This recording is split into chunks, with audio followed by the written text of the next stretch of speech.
Tonight on Nebraska Nightly, the latest on a freshman UNL student being arrested for sexual assault. And rallies at the Nebraska Capitol advocating for LGBTQ rights. Plus, an update on former President Donald Trump's indictment and arraignment. This is Nebraska Nightly.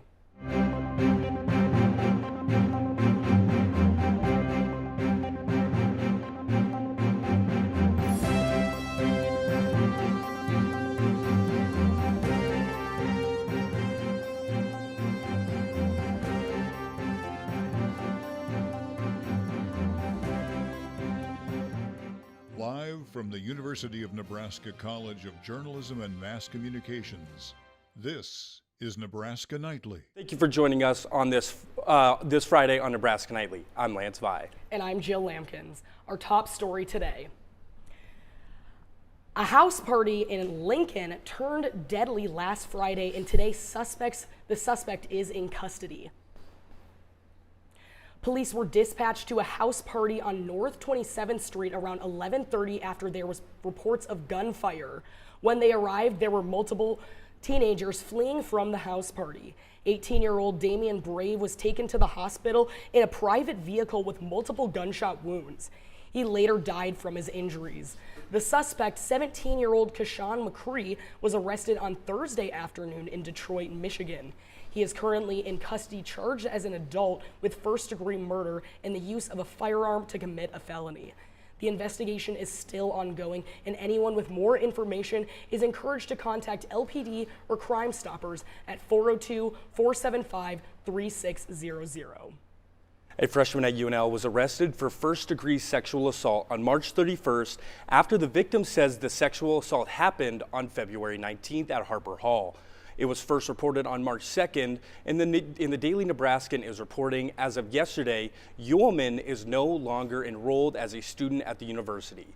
This week, students began circulating an online petition to have Yeoman's Regent Scholarship revoked. The petition has more than 400 signatures, and the investigation is still ongoing. Police are investigating a hit-and-run crash at North 27th Street and Old Dairy Road that occurred Monday in Lincoln. According to police, a gold Honda Accord exited a private drive with a red Ford Focus when it entered into southbound lanes and struck the victim. The Focus continued southbound. The same Honda Accord and Ford Focus were both reported stolen on the morning of March 28th. The 51-year-old victim was treated at a local hospital for non-life-threatening injuries. Authorities have not released names, and the investigation is still ongoing. Suicide prevention advocates recently brought their message to state senators. Ruth Bailey has the story from the Capitol. Last week, representatives from the Nebraska chapter of the American Foundation for Suicide Prevention gathered at the state capitol to discuss LB 314, LB 585, and the continued implementation of the 988 crisis hotline. We are here to ask senators and the governor to produce legislature that helps prevent suicide in Nebraska. Each of these advocates from both AFSP and the community have a personal connection to suicide prevention. When asked why they were here today, here's how some of them responded. Suicide prevention and mental health awareness is important to me because there is a lot of stigma surrounding mental health, and because of that, a lot of people struggle to get the help they need or to get resources. And it is super important that we talk about it and support those who do struggle with their mental health so that they are able to get resources and support and to help decrease suicide. The goal today is to meet with our state senators to talk about suicide prevention and some of the bills that are connected to suicide prevention. Right now, I'm here advocating for a difference to promote change throughout Nebraska and beyond. Advocates provided senators with a fact sheet that opposed the passage of LB 574. Helping to keep all of our community members safe and educated on suicide prevention. This is Ruth Bailey with Nebraska Nightly. In honor of Trans Day of Visibility, members of the LGBTQ plus communities and allies rallied March 31st at the Nebraska Capitol. Nebraska Nightly's Kristen Haskell reports on the protesters' response to legislation that, if passed, would ban gender-affirming care for minors. Hundreds gathered at the Nebraska Capitol Friday to protest two bills, LB 574, or the Let Them Grow Act, will prohibit hormonal or surgical care considered gender-altering for individuals under the age of 19 in Nebraska. LB 575 will prohibit minors from playing in sports or using locker rooms and bathrooms that don't align with their biological sex at birth. I'm here to really raise my voice and advocate for trans people, not even in just Nebraska, but nationwide, with all of the legislature going on, hundreds of anti-trans bills and laws going into effect, and it's really concerning to me. Some of those attending the rally expressed concerns about the impact the legislation would have for trans youth in Nebraska. When Senator Koch tries to tell us to let them grow, just like this flower that's been chopped, they're attempting to cut us down and call us pretty in a vase when we don't survive like that. State Senator Kathleen Kauth, who introduced the bills, said gender-affirming treatment is experimental and there's no proof it cures gender dysphoria. Everybody involved in this wants to make sure that kids are okay. I'm looking at it from a perspective of there is medicalization that's going on that will irreversibly damage these kids, and you should wait until they are old enough to make that decision. Senator Kauth said this bill will protect children, but those opposing it say other legislation should take priority. I'm a parent myself. I'm not worried about my kids knowing a trans child. I'm not worried about them going to a drag show. I'm worried about them getting shot at school or at Super Target. Trans kids are not a problem. Trans kids are kids. They deserve the same rights, respect, and dignity as every other child. Right now, there's a weeks-long filibuster against these bills, and the future for them is unclear. Kristen Askell, Nebraska Nightly. For more information about the proposal, visit nebraskalegislature.gov. On Tuesday, 33% of registered voters in Lincoln came out for early voting for the upcoming mayoral election.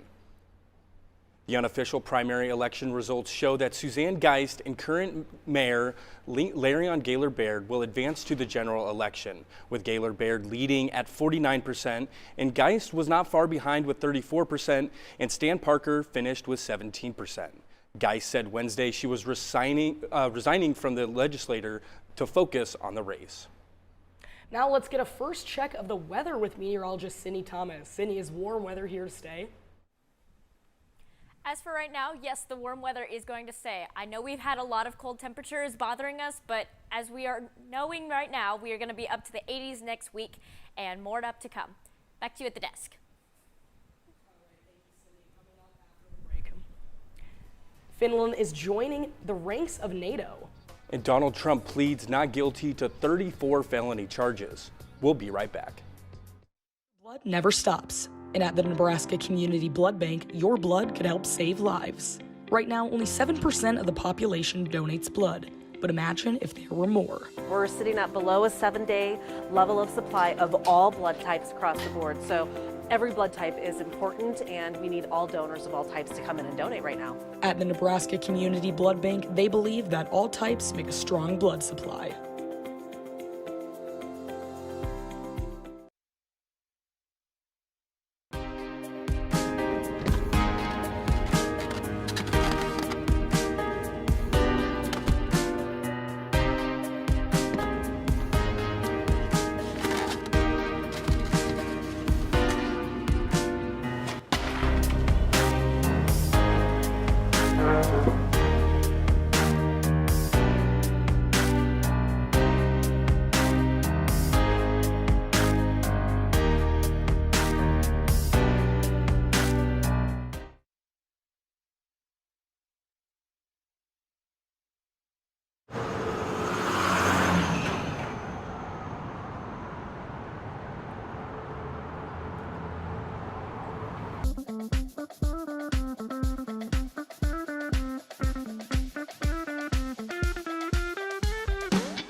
Don't let it happen to other Big Ten schools.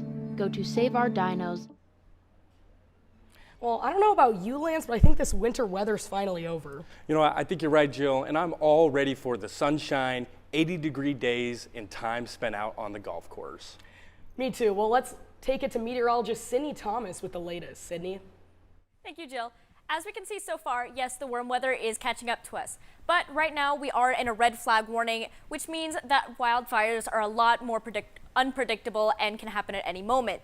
Winds are up to 35 miles per hour, and we don't know what could happen next. So in order to take precaution for this, please only keep fires in designated areas and just don't set fires. Back to you at the desk.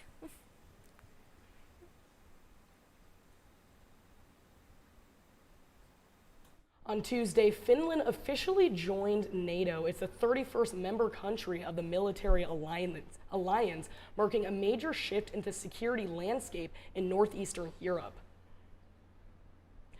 The blue and white Finnish flag flew from a previously empty flagpole just outside NATO headquarters in Brussels, Belgium. NATO Secretary General Jens Stoltenberg says the move makes Finland safer and the alliance stronger.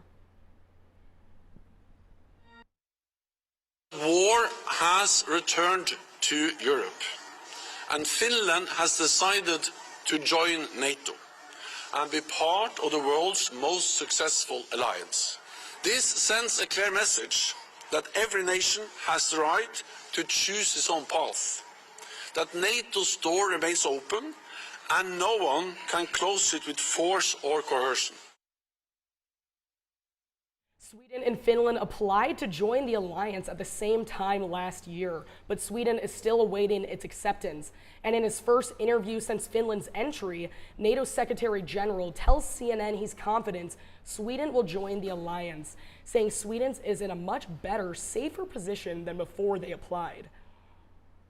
On Tuesday, former President Trump appeared in a New York courtroom and pleaded not guilty to 34 counts of falsifying business records. Speaking at his Mar-a-Lago resort Tuesday night, Trump lashed out at the Manhattan District Attorney, the judge in the case, and the indictment itself. Prosecutors say he orchestrated a hush money scheme to cover up alleged affairs with an adult film actress and a Playboy model.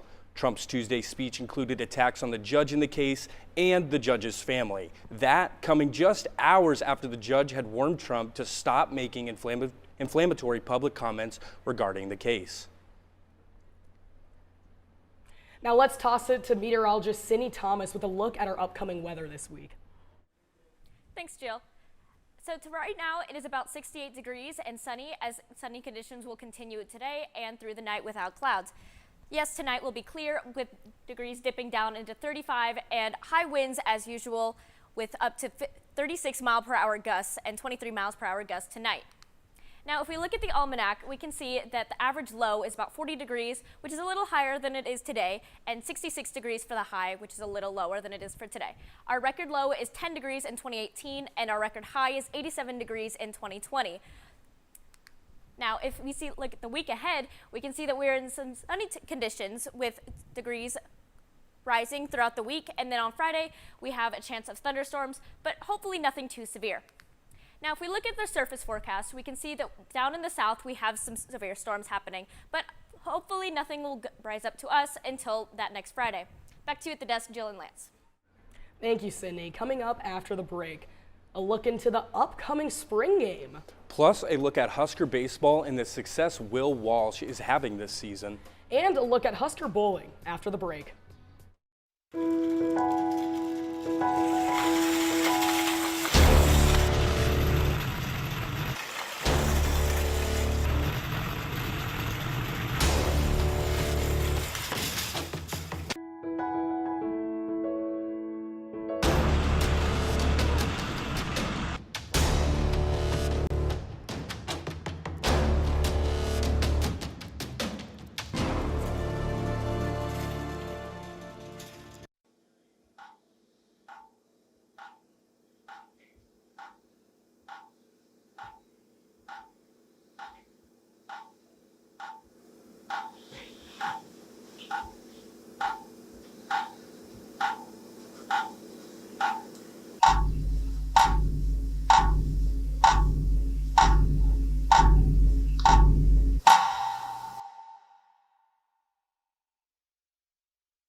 Well, the spring game is right around the corner. I'm pretty excited. How about you? You know, I'm really excited. I'm excited to see how Matt Rule does, especially all the new players. I put my trust into Frost, so I know that I can put my trust into Rule as well. Absolutely. We got to trust Rule. Well, let's toss it over to Nathan Hawkins for a look into all things Husker sports. Nathan? Thanks, Jill. The Nebraska Red-White spring game usually ranks among the highest in the nation in attendance. With a new coach and a fresh dose of optimism, that will likely be the case this year. While the fans prepare to see the first glimpse of Matt Rule's squad, the Huskers are getting into game shape behind closed doors, including their first scrimmage last Saturday. With a full run-through behind him, Coach Matt Rule revealed some insights about the team. On the personnel side, Rule said the tight end room is among the most talented groups on the squad. On the camaraderie side, he said the Huskers have a team bonding event every Thursday, including a home run derby last night at the softball field. On the mental side, he said he continues to preach intentionality and physicality. But to Rule, the key to success this season isn't any of those things, it's confidence. The key for how the season will go, because people always ask me how the season will go, and you know, we have the coaches we have the players we have. A lot of it will come down to confidence, right? A lot will come down to, like, at what point do they believe they can really win? You know, when we start playing with confidence, whether that's next week or in 2 years, we'll be a good team. Coach Rule is confident in his quarterbacks. He said the passers showed their best ball yet in last week's scrimmage. Casey Thompson didn't partake as he's still recovering from surgery to his throwing shoulder. It's not looking likely that he'll play in the spring game, but you can catch the other quarterbacks in action in 2 weeks. Now to the baseball field. The Huskers are firmly at the midway point of their regular season, and perhaps the most surprising development so far is the two-way success of Will Walsh. Walsh has become a reliable regular on the mound despite entering the season primarily as a hitter. What's even more surprising is his story.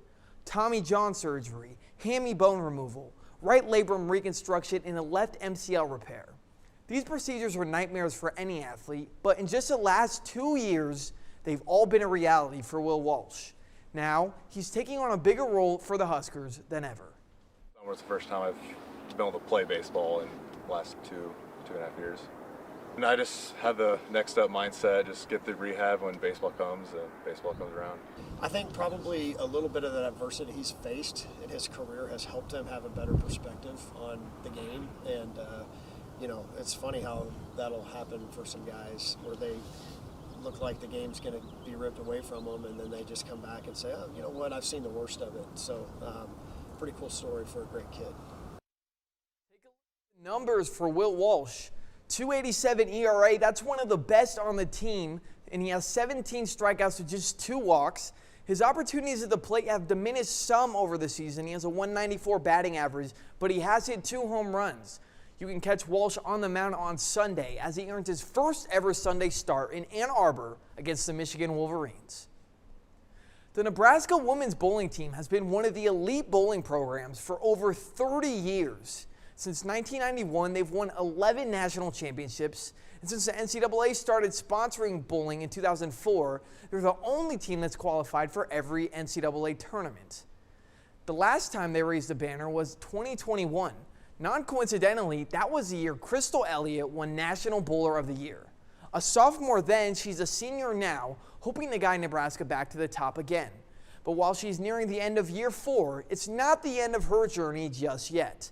Crystal Elliott announced she would use her COVID year of eligibility to return with the Huskers. I'll be here for my 5th year.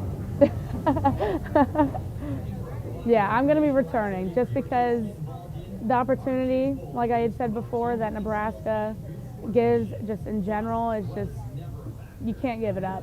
And these are the years that you'll cherish the most.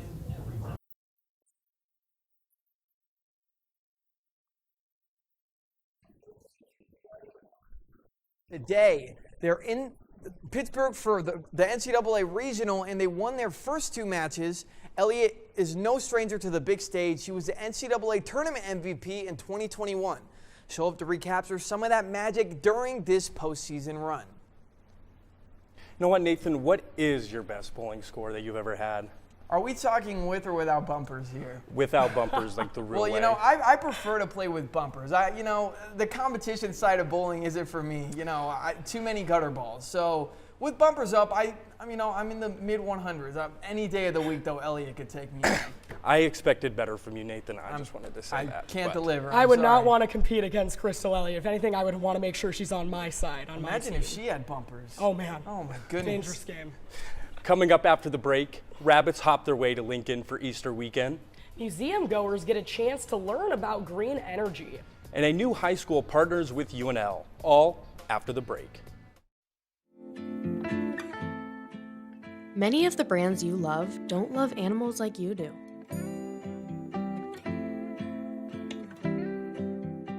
Look at the labels of products you use for a bunny logo signifying they don't lab test on animals.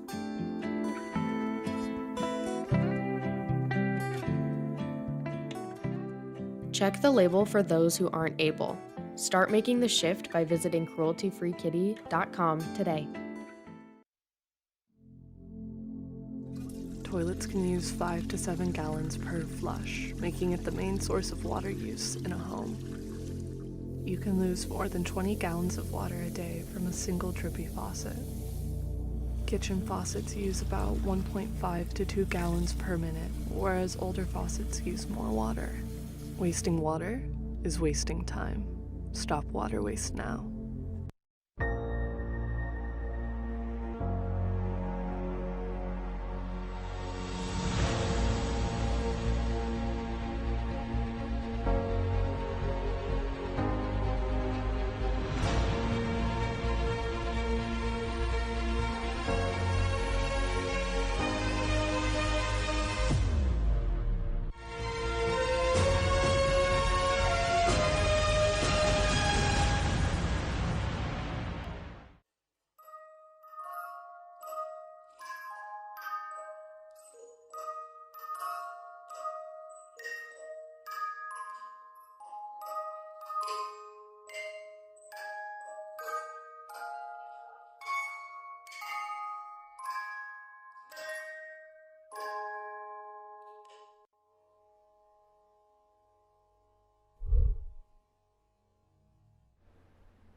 Well, it's officially Easter weekend, and I wonder what events are going on here in Lincoln. Yeah, especially with the nice weather, I was thinking the same thing. Let's hear from Reed Greger on the latest entertainment right here in Lincoln. Reed?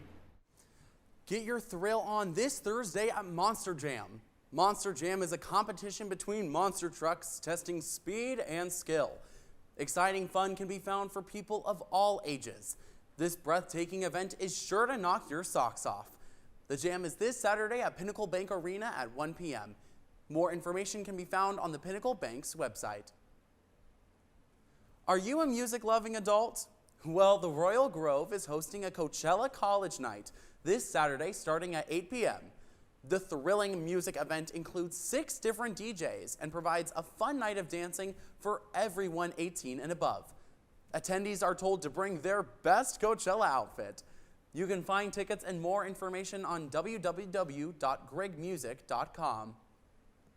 The Lancaster Event Center is hosting the Nebraska Tower on the Plains Spring Double Open Rabbit Show this Saturday at 9 a.m. Watch as the mascots of Easter are judged the day before their big holiday. The event includes a fun photo booth and a special items raffle.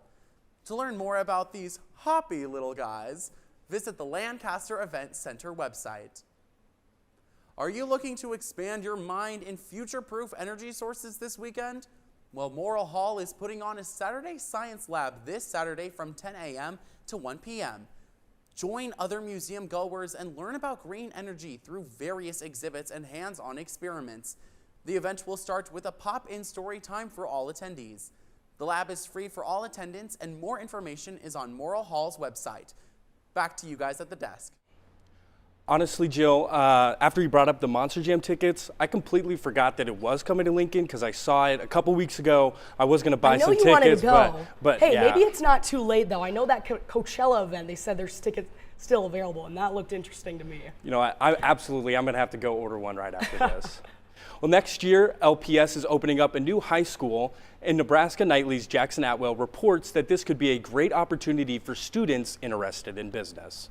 An innovative approach to high school learning is being introduced in Lincoln. So this specific high school is something that's very new even around the country, but definitely within Lincoln Public Schools. Standing Bear High School will open this fall, partnering with UNL to offer a business-focused program for upperclassmen. Students are able to get college experiences while they're attending the high school, so whether that's college credit or just business experiences, so things like maybe a quick pitch contest or participating in the stock market game simulation. The program will simulate college business courses and will be split into two parts, the pre-pathway and the early college and career pathway. The pre-pathway will be for all 9th and 10th grade students, integrating business concepts into regular classes.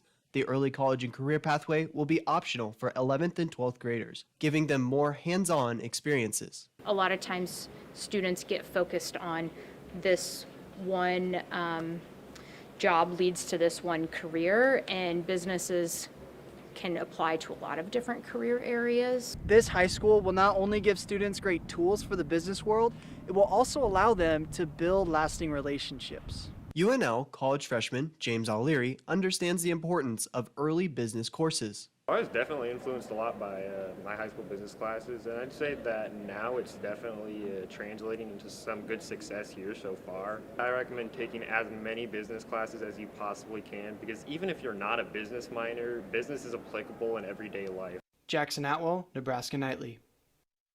Enrollment for Standing Bear is still open on Standing Bear's website.